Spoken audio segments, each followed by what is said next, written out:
লোকজনও দেখতাছি না, কার কাছে কি কই, কি অবস্থা। ওরে আল্লাহ, কোন দিকে আইলাম? তো বাড়ি ঘরটার কিচ্ছু নাই। এইদিকে যাই, এদিকে ওই যে একটা বাড়ি দেখা যাচ্ছে, ওই বন্ধু যাই। কাকা দিয়ে কাম করতেছে আজকে। ও কাকা!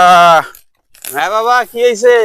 কাকা, তুমি রোদের ভিতরে বাবা, আমার গরিবের জীবন, আমার তো কষ্ট করতে হবে। কিছু ভিক্ষা দেন না? আমার কাছে তো ভাঙতি টাকা নাই। আমার কাছে 500 টাকার নোট। তা ভাঙাইয়া আমার 490 টাকা দাও। 500 টাকা তো ভাঙতি নাই আমার কাছে। তো ভাঙতি নাই, তাহলে কাজ করো। দোকান তো অনেক দূরে বাবা। হ্যাঁ, আমি টাকাটা ভাঙাই এনে তোমার দিতে আসি। আসবেন তো? হ্যাঁ, আমি ওই সামনে দোকান কি করে দিই মনে। আল্লাহ, এই যে গেল, এখনো আয় না কাকায়, টিয়া ভাঙা নিয়ে আইবে বলে আমার। কি একটা অবস্থা! কাম করতে করতে গলামলা শুকায় গেল, পানিও খাই নাই না।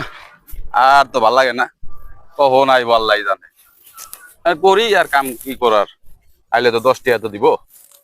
যাক, ভালোই হইব। তুই গলা শুকাক। কাকা, অনেক কষ্ট করলাম তো ভাঙতি টাকা করতে পারলাম না। এইটি আবার কি কর? নাই, দোকান বদ্ধ। আমি ভাবছিলাম দোকান খোলা। এই রোদ, সকাল থেকে রোদের ভিতরে বয়ে বয়ে কাম করতেছি, এখনো পানি খাইলাম না। আমি 10 টাকার অপেক্ষা, সেই কখন কি জান আপনার, এটি কোনো কথা হইলো? এখন কি করবো বাবা? এখন ভাঙতি টাকা তো নাই। এখন আমি কি করবো? এটা কিন্তু ঠিক হইলো না।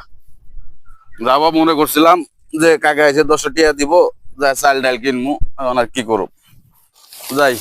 বাবা, মন খারাপ করে না, মন খারাপের কি আছে? ভাঙতি টাকা নাই। আমরা কামটা ঠিক করেন না, আমরা কামটা ঠিক করেন নাই। এতদিন কাম করে আমার কামটা ঠিক বাবা, করেন না। তুমি আমার এইখান খেত, তুমি অন্যদিন এক সময় এ আবার কবে আবু? ঠিক আছে, সেই আর তো তুমি থেকে গ্রাম আইছি। ঘোরো না? গ্রাম ঘুরতে একদিন আইসো। আচ্ছা দেখুন, আইসা আমার রোদের দেখে ভিতরে নিয়ে আমার গলা মলা শুয়ে, আমি ওই দিক দিয়ে একটা পানি খামো জায়গা। আচ্ছা বাবা, সামনে দেখো যদি দোকান ঠিক পাও আছে, তাহলে এটা কাম খাইও। করলো।